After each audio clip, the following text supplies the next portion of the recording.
Hello students, আজকে আমরা অষ্টম শ্রেণীতে আর একটা চ্যাপ্টার শুরু করতে যাচ্ছি, যেটা হচ্ছে 2 নম্বর চ্যাপ্টার, যেটা হিসাবে রয়েছে যে পদার্থের প্রকৃতি। তো প্রথম সামেটিভের মধ্যে এই চ্যাপ্টারটাকে আমাদের পড়তে হবে। তো পদার্থের প্রকৃতি চ্যাপ্টারে আমরা যেগুলো জানবো, বেসিক্যালি একটা পদার্থ কাকে বলে নিশ্চয়ই আমরা জানি, পদার্থগুলোকে তার ধর্মগুলো কী কী, একটা পদার্থের কি কি ধর্মগুলো রয়েছে সেইগুলো আমরা জানবো। তাছাড়া বিভিন্ন পদার্থগুলোকে চিনব কি করে, সেইটাই হচ্ছে আমাদের মূল লক্ষ্য। বিভিন্ন পদার্থগুলো অর্থাৎ আমাদের চারপাশে আমরা যেগুলো দেখে থাকি, তো বিভিন্ন প্রকারের বস্তু, সেই বস্তুগুলো যেই হোক না কেন, যে কোনো ধরনের হোক না কেন, সেইগুলো কিন্তু যে কোনো এক ধরনের পদার্থ দিয়েই কিন্তু তৈরি বস্তুগুলো। তো আমাদের এই চ্যাপ্টারের মূল লক্ষ্য হচ্ছে কি, বিভিন্ন প্রকার পদার্থগুলোকে আমরা চিনব কি করে, আলাদা করব কি করে, কিংবা আমাদের বৈজ্ঞানিক দৃষ্টিভঙ্গির সাহায্যে আমরা বিজ্ঞান ভিত্তিক মনোভাব নিয়ে কি করে পদার্থটাকে চিনব। ওই পদার্থের সেই জন্য আমরা কি করব, কতগুলো ধর্ম সম্পর্কে জানব, যেটাকে বলা হচ্ছে পদার্থের ভৌত ধর্ম জিনিসটা কি এবং পদার্থের রাসায়নিক ধর্ম জিনিসটা কি। তো আজকের ক্লাসে আমরা এইটুকু পর্যন্তই পড়াবো। তো প্রথমে চলে আসছি, পদার্থ কাকে বলে না, আমাদের চারপাশে যে সমস্ত বস্তুগুলোকে দেখি সাধারণত, সেইগুলো কোনো না কোনো পদার্থ দিয়ে তৈরি, যাদের কোন ধর্মগুলো আছে না, যাদের নির্দিষ্ট কোনো আকার আছে, আয়তন আছে, আকৃতি রয়েছে, যার কিনা অবস্থার পরিবর্তন করার চেষ্টা করে, এক অবস্থায় যেখানে যে অবস্থায় থাকুক না কেন, সেই অবস্থাটার পরিবর্তন করতে গেলে সে বাধা দেবে, সেটাকেই বলা হচ্ছে পদার্থ। তো এখন আমরা এই যে পদার্থগুলো আমরা ক্লাস 6-এ পড়ে এসেছি, যে পদার্থকে অবস্থার উপর ভিত্তি করে, ভৌত অবস্থার উপর ভিত্তি করে পদার্থকে 3 ভাগে ভাগ করা হয়েছে প্রধানত, না কঠিন, তরল এবং গ্যাসীয় পদার্থ, ভৌত অবস্থার উপর ভিত্তি করে। তাছাড়াও আমরা আরও দুটো অবস্থা পদার্থের দেখে থাকি, যেটা হচ্ছে কি খুব উচ্চ উষ্ণতাতে, যেখানে পদার্থের অণুগুলো ভেঙে গিয়ে প্লাস মাইনাস অর্থাৎ নিউক্লিয়াস আর ইলেকট্রন আলাদা হয়ে যাবে, সেই যে অবস্থাতে যেটা থাকছে সেটাকে বলা হচ্ছে প্লাজমা অবস্থা। আর একটা অবস্থার তৈরি হয় আমরা যখন কোনো বস্তুকে অত্যন্ত ঠান্ডা করতে শুরু করি, অতি শীতল অবস্থায়, তখন কি হয়, পদার্থের ভেতরেও একটা পরিবর্তন ঘটে। সেক্ষেত্রে পদার্থের ভেতরের ইলেকট্রনগুলো, বা যেখানে বলা হচ্ছে আমরা বোস আইনস্টাইন কনডেনসেশন ঘটে যায়, অর্থাৎ সেখানে বলা হচ্ছে অতি পরিবাহী অবস্থা। তো এইরকম ভৌত অবস্থা ভেদে পদার্থগুলোকে আমরা 3 প্রকার ভেবে থাকি, মানে ভাগ করে থাকি। তো এই যে পদার্থের যে 3 প্রকার অবস্থা, পদার্থের তাহলে অবস্থা কয় প্রকারের, প্রধানত অবস্থা এখানে আমরা প্রধানত 3 প্রকার জানব, অর্থাৎ একটা হচ্ছে কঠিন, একটা হচ্ছে তরল, আর একটা হচ্ছে গ্যাসীয়। তো এই পদার্থ অর্থাৎ আমরা একটা এক্সাম্পল নিলে বোঝা যাবে যে পদার্থের এরকম 3টা অবস্থা আছে। আমরা যদি জলকে ধরে থাকি, জলের ক্ষেত্রে কিন্তু এই 3টা অবস্থা স্পষ্ট বোঝা যাবে। জলটা যখন খুব ঠান্ডা হয়ে থাকে তখন আমরা জানি যে ওটা বরফ হয়ে থাকছে, তাহলে ওটা জলের একটা কঠিন অবস্থা। আমরা জলের এক্সাম্পলটা নিই, কঠিন অবস্থায় ওটা কি থাকছে, বরফ বলা হচ্ছে। আবার তরল অবস্থায় ওটাই হচ্ছে জল অবস্থায় থাকছে, আর গ্যাসীয় অবস্থায় ওটা হচ্ছে কিনা বাষ্প। এই বাষ্প বা গ্যাসকে আরো উচ্চ তাপমাত্রা, এটা হচ্ছে পদার্থের 3টা অবস্থা। এছাড়াও কিন্তু আরো একটা অবস্থার কথা, অত্যন্ত উচ্চ তাপে আমরা জানি যে প্লাজমা অবস্থা, অর্থাৎ যেখানে পরমাণুটা, এটা ধরো একটা গ্যাসীয় পদার্থের পরমাণুগুলো এরকম ছিল, এই পরমাণুগুলো বর্তমানে নিউক্লিয়াস আর ইলেকট্রন এইভাবে আলাদা আলাদা হয়ে যাবে, সেটা হচ্ছে প্লাজমা অবস্থা। আর কঠিন অবস্থা থেকে আরো ঠান্ডা করলে আরো একটা অবস্থা পাবো, সেটা হচ্ছে যে অতি পরিবাহী অবস্থা বা কনডেন্স অবস্থা, অতি পরিবাহী অবস্থা বা সুপার কন্ডাক্টিভ স্টেট। তো এইরকম পদার্থের অবস্থা প্রধানত 3 প্রকারের রয়েছে। তো সেই অবস্থা, তাহলে পদার্থের মূল ধর্মগুলো কি কি না, পদার্থের ধর্মগুলো যদি বলতে হয়, যে যার একটা নির্দিষ্ট আকার থাকবে, না হলে আয়তন থাকবে, যে আকৃতি থাকবে, আকার আয়তন আকৃতি বিভিন্ন পদার্থে বিভিন্ন থাকতে পারে, আর কি তাদের জাড্য ধর্ম থাকবে। জাড্য ধর্ম পদার্থের একটা ধর্ম, যে ধর্ম অনুযায়ী কি বলে না, কোনো পদার্থ যেই অবস্থায় আছে সেই অবস্থাটা সে বজায় রাখার চেষ্টা করবে। সে যদি স্থির অবস্থায় পড়ে আছে তো স্থির হয়ে পড়ে থাকতে চাইবে, অর্থাৎ কোনো যদি গতিশীল অবস্থায় আছে তো সে সবসময় গতিশীল অবস্থা বজায় রাখার চেষ্টা করবে। এটাও কিন্তু পদার্থের একটা ধর্ম। তো এই পদার্থের এমনি সাধারণ জেনারেল ধর্মগুলো, এইগুলো দিয়ে কিন্তু আমরা পদার্থটাকে চিনতে পারবো না। এটা হচ্ছে পদার্থের সাধারণ ধর্মগুলো, একেবারে সবার ক্ষেত্রে আছে সাধারণ ধর্মগুলো। সমস্ত পদার্থের ক্ষেত্রে রয়েছে যে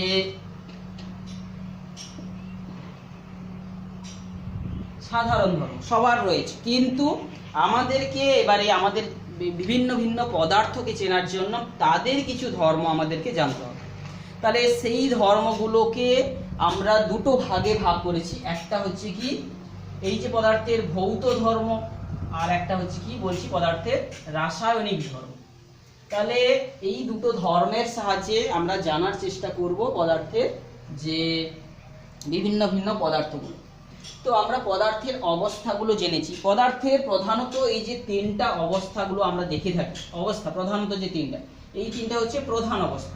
প্রধানত এই তিনটা অবস্থার জন্য মূল দায়ী কে না, এদের অণুগুলোর মাঝের দূরত্বটার পরিবর্তনটা হলেই কিন্তু এই অবস্থাগুলোতে চলে আসে।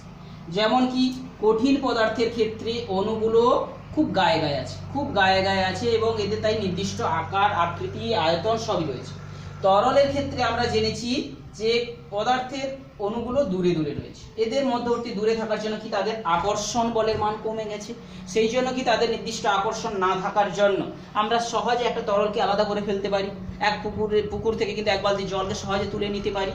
অর্থাৎ অণুগুলোর মাঝের এই যে দূরত্ব বৃদ্ধি পেয়ে গেছে কিংবা আকর্ষণ বল কমে গেছে, ফলেই কিন্তু তরল সৃষ্টি হচ্ছে। গ্যাসীয় পদার্থের তো আর বলতেই হবে না, তাদের অণুগুলো খুব দূরে দূরে রয়েছে এবং তাদের আকর্ষণ, তাদের মধ্যবর্তী আকর্ষণ খুবই নগণ্য। সেই জন্য কি হচ্ছে কি এদেরকে নির্দিষ্ট আকারও নেই, নির্দিষ্ট আয়তন নেই। তাহলে কঠিন পদার্থের আমরা যেখানে নির্দিষ্ট আকার আয়তন আছে জানি, তরল পদার্থের নির্দিষ্ট আকার নেই কিন্তু আয়তনটা আছে। তো গ্যাসীয় পদার্থের কিন্তু না আছে নির্দিষ্ট আকার, না আছে নির্দিষ্ট আয়তন। তো এই সমস্তগুলো কিন্তু আমরা পদার্থের একটা সাধারণ ধর্ম বলে বলছি, যেইগুলো দিয়ে আমরা পদার্থটাকে চিনতে পারি। আর কিন্তু একটা নির্দিষ্ট করে কোনো একটা পদার্থকে চিনব কি করে? নির্দিষ্ট করে কোনো একটা পদার্থকে চেনার জন্যই তখনই আমাদের প্রয়োজন হচ্ছে পদার্থের ভৌত এবং রাসায়নিক ধর্মগুলোর জানার প্রয়োজন রয়েছে। অর্থাৎ আমরা পদার্থগুলোর তাহলে ভৌত এবং রাসায়নিক ধর্মগুলো নিয়ে আজকের আলোচনার মূল বিষয়। তো আজকের ক্লাসে আমরা প্রধানত ভৌত ধর্মটা নিয়ে আলোচনাটা করব। তো আমরা প্রথমে চলে আসি কত বিভিন্ন প্রকারের পদার্থের আমরা নাম বলতে পারি, যেইগুলোকে আমরা কিন্তু পদার্থের যে ভৌত অবস্থাটা যেটা জানলাম সেইটা ভেদে আগে ভাগ করতে শিখতে হবে। আমাদেরকে কিছু নতুন নতুন পদার্থ সম্পর্কে জানতে হবে। আমরা যেহেতু উঁচু ক্লাসে উঠছি, আরও অনেক পদার্থ, রাসায়নিক পদার্থ সম্পর্কে জানতে হবে। যেমন আমাদের বইতে বইতে অনেক উদাহরণ দেওয়া রয়েছে, যেমন সেগুলোর মধ্যে কাঠ, লোহা, দুধ, পারদ, সোনা, অক্সিজেন, জলীয় বাষ্প, বরফ, নাইট্রোজেন, কার্বন ডাইঅক্সাইড, রূপো, পাথর, কয়লা, তেল, এই সমস্ত প্রচুর পদার্থের উদাহরণ দেওয়া রয়েছে। Potassium dichromate, spirit. তাহলে এই পদার্থগুলোকে নিশ্চয়ই আমরা কঠিন, তরল, গ্যাসীয় আমরা ভাগ করতে পারি। আমরা জানতে হবে বিভিন্ন পদার্থ সম্পর্কে। আমরা মানে সমাজে বাস করছি, ভিন্ন ভিন্ন সময়ে আমরা এই সমস্ত পদার্থগুলোর নাম শুনেছি। তো নিশ্চয়ই আমরা এই পদার্থগুলোকে পদার্থের তিনটা ভাগে ভাগ করতে পারি। তো পদার্থের আমরা এই যে তিনটা ভাগ যে অবস্থায় থাকতে পারে সেটা আমরা জলের ক্ষেত্রে উদাহরণ দিয়ে পরিষ্কার করে জানলাম যে পদার্থের তিনটা অবস্থা থাকতে পারে। তো এখন পদার্থের এই ভৌত ধর্ম দিয়ে কিন্তু কতগুলো আমরা পদার্থকে শনাক্ত করতে পারি। একটা হচ্ছে ভৌত ধর্ম হচ্ছে কি গলনাঙ্ক ও স্ফুটনাঙ্ক, যেটার সাহায্যে আমরা পদার্থটাকে চিনতে পারি। এছাড়া আমরা কিসের সাহায্যে চিনতে পারি? তো এই গলনাঙ্ক স্ফুটনাঙ্কে যাওয়ার আগে আমরা আমাদের যে সাধারণ যে ইন্দ্রিয়গুলো রয়েছে, যাদের সাহায্যে আমরা কিন্তু পদার্থগুলোকে সহজে আগে চিনতে পারবো। যেমন কি আমাদের যে স্পর্শ করে, গন্ধ কিংবা বর্ণ কিংবা স্বাদ প্রভৃতি, এইগুলোর সাহায্যে আমাদের অনুভূতিগুলোর সাহায্যে কিন্তু পদার্থগুলোকে আমরা কিছু প্রাইমারিলি ডিটেক্ট করতে পারি, অর্থাৎ কোনটা কঠিন, কোনটা তরল, কোনটা গ্যাসীয়, এটা তো আমরা বর্ণ মানে দেখেই, অর্থাৎ দেখে কিন্তু আমরা বলে দিতে পারি। তাছাড়া তা ওই যে পদার্থগুলোর বর্ণ দেখেও কিন্তু আমরা কিছু কিছু পদার্থকে আলাদা করতে পারি, কিছু কিছু পদার্থের স্পর্শ অনুভব করে কিন্তু আমরা চিনতে পারি। তো এইগুলো হচ্ছে পদার্থের ভৌত ধর্মগুলো আমরা বলছি, যেইগুলো সাহায্যে আমরা পদার্থগুলোকে চিনি। তো এখন চলে যাচ্ছি দুটো বিশেষ যে ধর্ম আমরা ভৌত ধর্ম হিসাবে, গলনাঙ্ক এবং স্ফুটনাঙ্ক। গলন, কোনো একটা আমরা জানি কঠিন পদার্থকে যদি তাপ দিতে থাকি ধীরে ধীরে ধীরে ধীরে সেটা কিন্তু গলে তরলে হয়ে যায়। আমরা বরফের কথাটা যদি ধরি, বরফটাকে নিয়ে আমরা কোনো পাত্রতে রেখে যদি তাপ দিয়ে দেখবে ধীরে ধীরে জল হয়ে গেছে। অর্থাৎ আমরা যদি ভালো করে খেয়াল করি, বরফটাকে কোনো পাত্রতে রেখে, যদি ধরো বরফগুলো রেখেছি, বরফগুলো কোনো পাত্র রেখে আমি এটাকে তাপ দিচ্ছি এবং সঙ্গে সঙ্গে একটা থার্মোমিটারও ডুবিয়ে রেখেছি, থার্মোমিটার, এটা আমাদের থার্মোমিটার ডুবিয়ে রেখেছি। তো এটা স্ট্যান্ডের সাহায্যে থার্মোমিটারটাকে ধরা রয়েছে।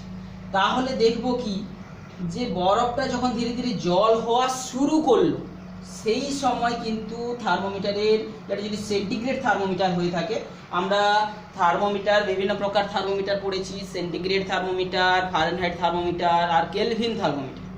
আমরা সেন্টিগ্রেড থার্মোমিটার যদি নিয়ে থাকি, দেখবো যে এখানটায় তাপমাত্রা শূন্যর কাছে এসে পারদের যে নলের যে পারদের যে উচ্চতাটা শূন্যর কাছ দাগের কাছে থাকবে, অর্থাৎ 0 ডিগ্রি সেন্টিগ্রেড।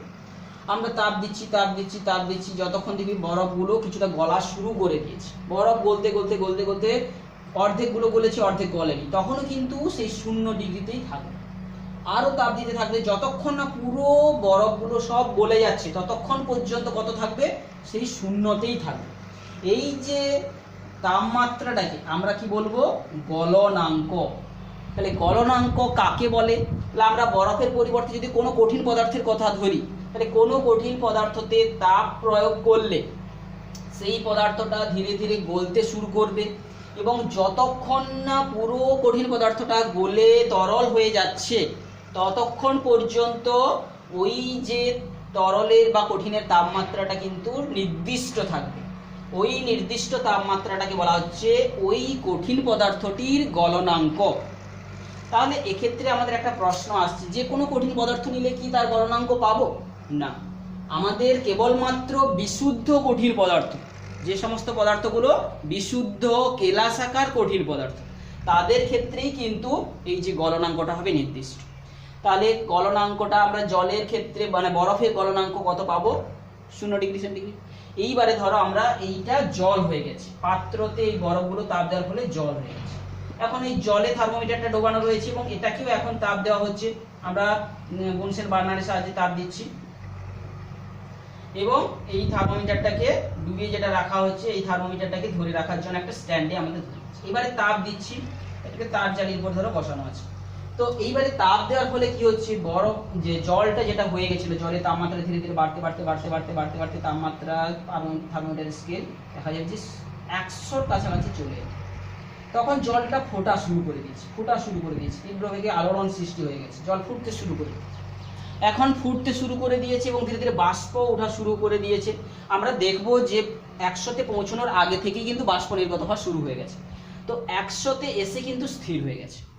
এইবারে কিন্তু আমরা যত তাপ দিই না কেন, জল যতক্ষণ না পুরোটা বাষ্প হয়ে উড়ে চলে যাচ্ছে, কমতে কমতে কমতে কমতে সব বাষ্প হয়ে উড়ে চলে যাচ্ছে, ততক্ষণ পর্যন্ত কিন্তু উষ্ণতাটা ওই 100-র কাছাকাছি স্থির থাকে। এই যে নির্দিষ্ট একটা তাপমাত্রা পেলাম এই তরলটার ক্ষেত্রে বা জলটার ক্ষেত্রে যেটা পেলাম, এটাকেই বলা হচ্ছে কি, তার স্ফুটনাঙ্ক। তাহলে একটা হচ্ছে গলনাঙ্ক আর একটা হচ্ছে স্ফুটনাঙ্ক। এই দুটো কিন্তু পদার্থের একটা যে ভৌত ধর্মের মধ্যে একটা সংখ্যা, যেই সংখ্যাটা জানা থাকলে কিন্তু আমরা পদার্থটাকে চিনতে পারি। তাহলে বিশুদ্ধ কঠিন পদার্থগুলোর ক্ষেত্রে কিন্তু এই স্ফুটনাঙ্ক বা গলনাঙ্কগুলো একই, একটা নির্দিষ্ট। তো স্ফুটনাঙ্কের সংজ্ঞাটা কি হবে? তো এক্ষেত্রে কিন্তু আমাদেরকে চাপ কথাটা উল্লেখ করতে হবে, প্রমাণ বায়ুমণ্ডলীয় চাপ। অর্থাৎ এক্ষেত্রে তরলটার উপর কিন্তু একটা বায়ু চাপ দিয়ে রেখেছে, এই চাপটা কিন্তু যদি পরিবর্তন করা হয় তরলের এই স্ফুটনাঙ্কটা কিন্তু চেঞ্জ হয়ে যাবে। সেই জন্য আমাদের স্ফুটনাঙ্ক কিংবা গলনাঙ্কের ক্ষেত্রেও বলার সময় চাপটাকে নির্দিষ্ট করে দেওয়া হয়। তাহলে সেই জন্য চাপটা কি, মানে নির্দিষ্ট চাপে যে তাপমাত্রায়, নির্দিষ্ট চাপে যে তাপমাত্রাতে কোনো তরল পদার্থটা ফুটতে শুরু করে এবং পুরো তরলটা ফুটে বাষ্পে পরিণত না হওয়া পর্যন্ত একটা নির্দিষ্ট উষ্ণতা স্থির থাকবে, সেই যে নির্দিষ্ট উষ্ণতাটাকে বলা হচ্ছে ওই তরলের স্ফুটনাঙ্ক। তো এই রকম ভাবে আমরা কতগুলো বিশুদ্ধ কঠিন পদার্থের গলনাঙ্ক এবং কতগুলো বিশুদ্ধ তরল পদার্থের স্ফুটনাঙ্ক আমরা জানার চেষ্টা করব, যেইগুলোর সাহায্যে কিন্তু আমরা পদার্থটাকে সহজে শনাক্ত করতে পারব। তো আমরা কতগুলো বিশুদ্ধ পদার্থের বইতে রয়েছে বিশুদ্ধ কঠিনের গলনাঙ্কগুলো জানার চেষ্টা করব। কঠিনের হওয়ার ক্ষেত্রে গলনাঙ্ক, আর বিশুদ্ধ তরলের কি জানবো, স্ফুটনাঙ্ক। তাহলে কঠিনের ক্ষেত্রে হবে গলনাঙ্ক আর তরলের ক্ষেত্রে হবে স্ফুটনাঙ্ক। তো এইগুলো আমাদের বইতে দেওয়া রয়েছে। যেমন কি বরফের গলনাঙ্কটা আমরা কত জানলাম, 0 ডিগ্রি সেন্টিগ্রেড। ঠিক সেই রকম সোনার যে গলনাঙ্কের মান 1063 ডিগ্রি সেন্টিগ্রেড। কিংবা খাদ্য লবণ, আমরা যে খাদ্য লবণটা খাই সেটা যদি বিশুদ্ধ লবণ নিয়ে থাকি তার গলনাঙ্ক কিন্তু 801 ডিগ্রি সেন্টিগ্রেড। সেই জন্য আমরা রান্না করার সময় যারা রান্না করে তারা দেখবে যে গরম যে কড়াতে যদি লবণটা দিয়ে রাখা হয় কিন্তু সেটা তরল হতে অনেক সময় লাগে, কিন্তু সেটা আমরা সেই জন্য জল মিশিয়ে তাকে তাড়াতাড়ি গুলিয়ে ফেলি।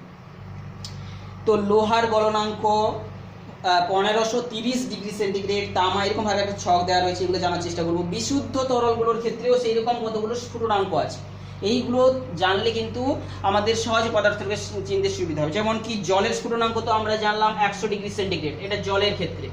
ঠিক সেই রকম ether 35 degree centigrade, benzene 80.1 degree centigrade. তাহলে এই স্ফুটনাঙ্কগুলো জানা থাকলে আমরা সহজে বুঝে যাব যে কম তাপমাত্রায় বাষ্প হয়ে উড়ে চলে যাবে। তাহলে যে সমস্ত তরল পদার্থগুলোর স্ফুটনাঙ্ক, বিশুদ্ধ তরল পদার্থগুলোর স্ফুটনাঙ্ক কম, তারা কিন্তু বেশি সহজে বাষ্পীভূত হয়ে চলে যাবে। তাই সেইগুলোকে আমাদেরকে সংরক্ষণ করতে গেলে আমাদেরকে কিন্তু বদ্ধ পাত্রে সংরক্ষণ করতে হবে। যেমন ethyl alcohol 78 degree centigrade. Ethyl alcohol অর্থাৎ মদ, এই যে দেশি মদ কিংবা যে বিদেশি মদ যাই হোক না কেন, ওখানে অ্যালকোহল মেশানো আছে। ওই অ্যালকোহল, বিশুদ্ধ অ্যালকোহল যদি ধরি তার যে স্ফুটনাঙ্ক। কিংবা পারদ, আমরা যে থার্মোমিটারের ভেতরে পারদ দেখেছি, কিংবা আমরা যে পারদ তোমাদের বিভিন্ন সময় দেখিয়েছি যে ছাই কালারের চকচকে তরল পদার্থ ধূসর বর্ণের, সেটার যে স্ফুটনাঙ্ক অনেক বেশি, 357 ডিগ্রি সেন্টিগ্রেড। অ্যাসিটোন 56 ডিগ্রি, কিংবা সালফিউরিক অ্যাসিড, তার স্ফুটনাঙ্ক কত, 338 degree centigrade. Chloroform 61 degree centigrade. Chloroform তো জানো যে কোনো অজ্ঞান করার সময় সাধারণত ক্লোরোফর্মের ব্যবহার করা হয়। তো এখনকার দিনে ক্লোরোফর্ম হয়তো ডাক্তারি কাজে কম ইউজ হচ্ছে। আমরা যেমন ছোটোখাটো কাজে, যেমন ব্যাঙের ব্যবচ্ছেদ করার সময়, যে আমরা ব্যাঙ নিয়ে যখন জীবন বিজ্ঞানে তার ব্যবচ্ছেদ করে তার ভেতরের অঙ্গ প্রত্যঙ্গ জানার চেষ্টা করব, তাকে কিন্তু অজ্ঞান করানোর ক্ষেত্রে আমরা এই ক্লোরোফর্ম ব্যবহার করব। তো এই রকমভাবে আমরা কতগুলো পদার্থের চিনে ফেলবো গলনাঙ্ক এবং স্ফুটনাঙ্কটা যদি জানা থাকে। তো এখন প্রশ্ন হচ্ছে, সমস্ত পদার্থগুলোর ক্ষেত্রে কি এরকম তিনটা অবস্থা থাকবে, কঠিন, তরল, গ্যাসীয়? সমস্ত পদার্থের থাকে না। তো আবার কিছু কিছু পদার্থ তো রয়েছে মাত্র তাদের দুটো অবস্থা দেখা যায়, দুটো অবস্থা দেখা যায়। একটা হচ্ছে কি কঠিনে থাকবে, আর একটা হচ্ছে বাষ্প। তো এই ক্ষেত্রে আমাদের একটা জিনিস বলে নেওয়া দরকার, বাষ্প আর গ্যাস এই দুটোর মধ্যে একটু সামান্য পার্থক্য রয়েছে। কোনো তরলকে যখন আমরা তাপ দিতে থাকি, সেই তরলটা ধীরে ধীরে ওই তরলেরই বাষ্পে পরিণত, এবং বাষ্পটা একটা নির্দিষ্ট তাপমাত্রার উপরে থাকলে সেইটাকেই আমরা বলি গ্যাস। অর্থাৎ সেই যে তাপমাত্রাটাকে আমরা বলা হচ্ছে কি সংকর তাপমাত্রা, ক্রিটিক্যাল টেম্পারেচার।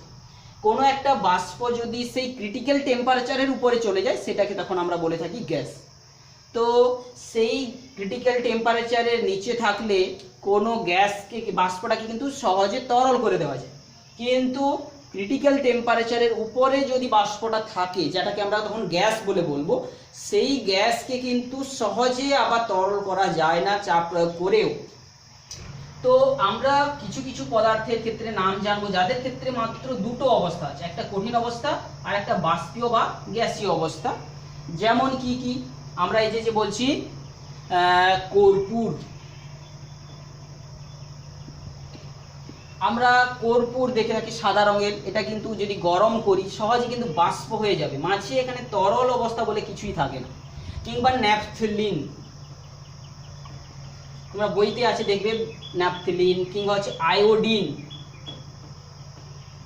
এই সমস্তগুলোর ক্ষেত্রে কঠিন অবস্থা আর হচ্ছে কি বাষ্প বা গ্যাসীয় অবস্থা, এই দুটো অবস্থা তো দেখা যায়।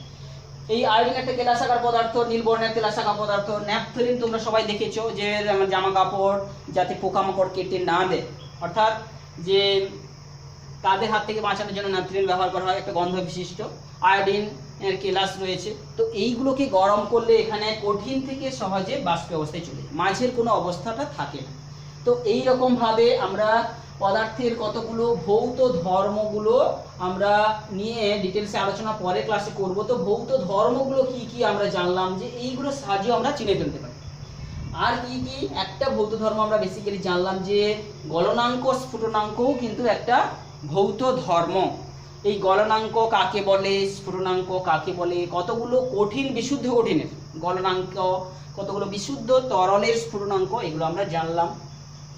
তো পদার্থের ধর্মটা কাকে বলে, অর্থাৎ কোনো পদার্থকে আমরা চিনে ফেলতে পারবো যে কতগুলো, প্রত্যেক ধর্ম মানে কি তার নিজস্ব কতগুলো বৈশিষ্ট্য রয়েছে, যে কোনো পদার্থের নিজস্ব কতগুলো বৈশিষ্ট্য আছে। সেই যে নিজস্ব বৈশিষ্ট্য যেইগুলো জানা থাকলে আমরা পদার্থটাকে চিনে ফেলতে পারবো, সেটাকেই বলা হচ্ছে পদার্থের ধর্ম।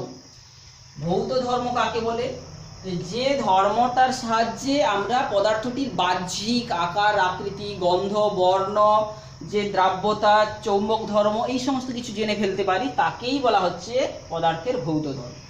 কিন্তু এইটা জানলে পদার্থের আভ্যন্তরীণ গঠন কিন্তু জানা যাবে না। ভৌত ধর্মটা জানলাম, কোনো পদার্থের ভৌত ধর্ম জানলে কিন্তু তার ভেতরের অণুর গঠন কিছু জানা যাবে না, কিংবা ওই পদার্থটা কারোর সঙ্গে কত দ্রুত বিক্রিয়া ঘটাতে চাইছে, অর্থাৎ বিক্রিয়া ঘটাতে পারবে, সক্ষম, এই সমস্ত কিছু আমরা কিছুই জানতে পারবো না পদার্থের ভৌত ধর্মগুলোর সাহায্যে।